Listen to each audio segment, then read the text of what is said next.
Welcome to FailCraft, the podcast where we dive into the messy, real side of success and explore how setbacks become the stepping stones to growth and clarity. I'm your host, Ezekiel Iferia, and today's guest is Buddy Howard, a man who proves it's never too late for a second act. After decades as a high stakes mergers and acquisitions executive, and financial expert witness. He pivoted at age 67 to publish his debut legal thriller, The Burden of Evidence. He's here to share the reality of that 8 year writing journey, the persistence it took to reinvent himself, and why limitations are often just self imposed. So, buddy, it's a pleasure to welcome you to Failcraft. Thank you for joining us. Thank you so much for letting me come on, Ezekiel. Ezekiel, you've got a great podcast, and thank you for letting me be on it. Thank you very much. So let's dive in, buddy. Your story is fascinating because you embraced a massive new challenge later in life. You spent 8 years writing your debut novel while working in finance, finally publishing it at 67 years old. So, can you take us back to the middle of that 8 year grind? So, was there a specific moment, maybe a year or two in, when where you felt like this dream was failing or you'd never finish? And just tell us about it. Yeah, I sure will. To begin with, I always had wanted to publish a novel. The age of like 25, I thought one day I'd love to have that as something I could check off my bucket list, writing a book or publishing a book. And I have found over the years that there are a lot of people who share that objective, that life objective to do that. So it's something that I really wanted to do, really from a pretty early age. And I had something happen to me at Wake Forest University where I went to school, undergraduate. And it was a situation where it made me wonder a little bit about if this happened in real life. It was a situation where I thought, if a crime occurred when something like this took place, what would the implications be? And I thought about that, but never really acted on it. And then I guess it was about in my late 50s, I thought, I've always wanted to write this book. Maybe I should go ahead and start. And I thought about this situation that occurred at Wake Forest so many years before, 45 years before. And I thought that would be a great foundation or a premise to use for this novel. And so I started writing it then. And that whole process that took 8 or 9 years now, it really was one where I would make progress and then I would get beta readers or people that were good friends who knew a lot about books and fiction, read a lot of fiction. I would get them to review it. And so they would give me feedback, and I would talk to agents and I would talk to editors and a few publishers and people like that. And over time, they gave me enough information that I was able to continue to refine it so that the pacing was what it needed to be, that the plot development was what it needed to be, character development, and that sort of thing. And, Ezekiel, it was one of those things where I always wanted to write the perfect novel. And I finally got to a point where I said, this is a good novel. I really feel very good about it. And I thought, don't wait till it's perfect because you'll be a dead man if you wait till it's perfect. You'll never get it perfect. So just get it out. And the way that really happened, it was interesting. My wife and I were having dinner with somebody in February of this year, and I was talking about the book and the fact that I'd been writing it for 8 years at the time. And the woman said, you know what you need? You need a deadline. She said, so your deadline is July 4th. So I said, okay, that's going to be my deadline. So I adopted July 4th as this deadline. And so Susan, the woman, she would check in with me every 3 or 4 weeks and say, hey, we're one step closer to your deadline. Where are you? And so that accountability that I ended up having really ended up being helpful to me to get this across the finish line. And interestingly, I uploaded to Amazon the draft of the manuscript to launch it on July 3rd. So that July 4th deadline really ended up being a pivotal date that ended up being set. And I think with many of your listeners or viewers, anytime you have a major accomplishment that you're trying to achieve, if you can get somebody else to help you kind of be accountable and kind of hold you to task on doing it, for me, that was one of the takeaways that I ended up coming away with. So thank you very much, Buddy, for sharing that story with us. So I'd like to ask, you moved from the boardroom where you were an expert to being a novice writer. So how did you handle the ego check or the feeling of starting over at the bottom of a new mountain? I think one thing that I did was I had fairly low expectations of myself, and that could be good or bad, but I didn't go into this with the idea that I was going to necessarily write a bestseller. I wanted to say, look, I'm going to do this because I believe in the process of writing. I want to get something out. I want to have something out that's a good book that I can feel proud about.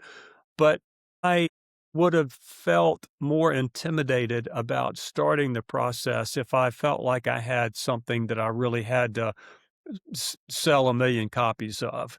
And so for me, going in it with the idea that I really have to get something I'm proud of, and I did. I mean, I feel very proud of the book. But I think it was easier for me to go into that with the idea that nobody's really putting any pressure on me but myself. And I'm going to be gentle with myself on this first book.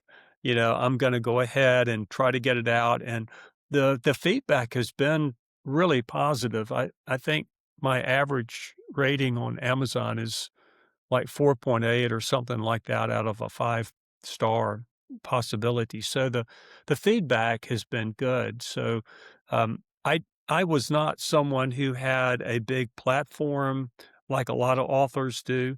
And so I kind of went into it with the idea I'm going to learn as much as I can. And I felt like that whole process was important to go through just because of the learning experience as well. Okay, so Buddy, you say limitations are self-imposed.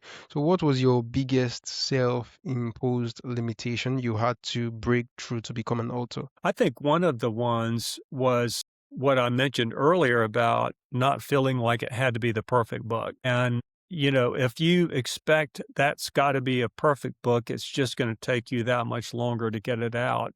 And I think the other self-imposed limitation was simply not, following through on some of the discipline that I needed to have to get this book written.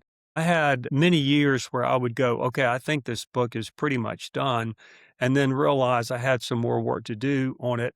But it really wasn't until I had that July 4th date when I started saying, look, I need to sit down every morning and write 300 words basically to get this finished. And so every day I would sit down and I wouldn't stop until I'd written at least 300 words.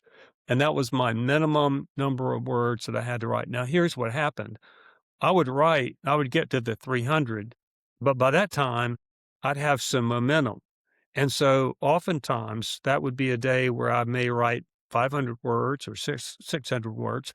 But it was that idea that if you just continue to make some progress on it, you will get through it. And so, I think one of the limitations that I had was for too many years, I didn't adhere to that disciplined approach of I need to commit to doing this and I've got a certain amount I've got to write. It doesn't have to be perfect. I've just got to capture the words. And once you do that, I think it becomes a lot easier to do that. All right. So, Buddy, self-publishing can feel like a risk after a structured corporate career. So, for you, what was the biggest fear of what if I fail thought you had to overcome to finally hit publish? Or was there any at all? Yeah, I thought about going with a traditional publisher. And I ended up choosing to self publish for a couple of different reasons. When you publish a book with a traditional publisher, you probably know this yourself, but you lose a lot of control because at that stage, the publisher technically owns the book. And so they have a lot more say about what the cover is going to look like. They have a lot of editorial authority. And for me, I had spent a lot of time and effort on the cover design. I had a guy from Serbia who actually did the cover design for me. I had a guy from the Ukraine who did a lot of the interior layout for me. I had editors that were in, Louisiana and New Jersey, and my audio book was narrated by a guy, actually two different people, one in Oregon and the other in North Carolina. So I had a lot of time and effort built into a lot of the things that I wanted to have some control over. I, considered doing that traditional publishing route, but in the end, I decided that first book I wanted to be totally mine, and I wanted to be able to control all aspects of it. And that's really a a trade-off that anybody who's thinking about writing a book has to come to grips with. They can always republish a book, and if they want to go from a self-published to a traditional publisher, you can always do that and republish the book. But at least for me, on this initial one, I felt like self-publishing was a better approach. All right, buddy. So for the listener right now who has a dream they've been sitting on for years, maybe a book, business, or a big change, but they feel like they've aged out or it's too late to start. So what's the first thing you tell them today to do? Well, on whether it's too late to start, one of the first things that I would say is that the older you get, the wiser typically you get. And so in my mind, there's no time like the present to start, anything, whatever it is that you're thinking about doing. And I will say, you talked earlier about setbacks and how setbacks can turn into possibilities. One of the big ones for me was when I was back in 1989, I was an analyst with a regional brokerage firm. I was a stock analyst, and I was downsized. And so I lost my job. And one of those sort of self imposed limitations was thinking, well, what do I do here? Where do I go to work? And I started thinking about, well, maybe I can start my own business. And so I did that. And so 1989, I started a firm, and I still have that firm today. So here we are 36 years later, and there's no way I can get fired. It's my own company. And so that is an example of something that I did where a setback actually was one of the biggest blessings that ever happened to me. It provided me the flexibility to be able to try to write. And I think the key was when I started the business, I didn't spend my life savings on trying to get it started, but I just tried to move incrementally and make baby steps with getting a client, adding another client here and there, and that sort of thing. And over time, it built up. But I think it's one of those things where if you think about someone who, going back to your question about is it too late to start, I'm a big believer that it's wonderful to leave something behind when we all end up leaving the earth at one point. I love the idea of leaving something that outlasts your own life. For me, one thing will be a book. It'll be this book. And for some people who are hearing this and they're thinking about writing and they're thinking that I'm only talking about writing a novel, I'm not just talking about writing a novel. It could be your journal, it could be the letter that you would write to your grandkids. And it would be whatever it is that's part of your story or part of your wisdom or part of your takeaway from life. And again, the older you get, the more equipped you are to make those kinds of statements or those kind of observations. Writing can be nothing more than that. It doesn't have to be a published book, but everybody has a story. And everybody's story is valuable and important. And so I think one of the takeaways for me is when I've talked to people, I've tried to encourage people to write. And whatever form that ends up being, it's worthwhile, if for no other reason, for the journey that it takes the writer. Even you as the writer develop when you're writing things like that down. So, buddy, for you, after a career in high finance and now achieving this lifelong dream of being a novelist, what does being successful truly mean to you now? I think for me, what as it relates to the book, it's things like this. It's having a chance to meet you, Ezekiel, and be introduced to your fans. It's having an interaction with someone who read the book and said, "Oh, I love these characters. What's going to happen? Are you going to get a sequel? Are you going to do a sequel?" And I'd love to know, more about Paul or Catherine or, Tony and the different people that I came to love. These characters have lived in my head for about 8 years, and even the readers who in July when I first launched the book or introduced the book, they've only known those characters for about 3 or 4 months now. But there are a number of them who've come up and said, I loved those characters and I'd love to know what happens to them now. So, that is probably one of the definitions of success for me is that when I've talked to people and they read the book and they said, love the book and I love the characters, that to me has really been how I define success for a lot of this. Okay, a fantastic one. Finally, buddy, for our listeners who want to pick up the burden of evidence or connect with you, where is the best place for them to go? Sure, they can go to www.buddyhoward.com. So that's my website. So they can go there and they can email me that way. And in terms of the book is available through Amazon. It's available. You can order it online through Barnes and Noble or Walmart or just about any bookstore can get it for anybody. So it's available that way. There's also an audiobook, and the audiobook is great. I use two different narrators, and there's a real clear reason when you get to the stage of the second narrator, you understand sort of why I use two.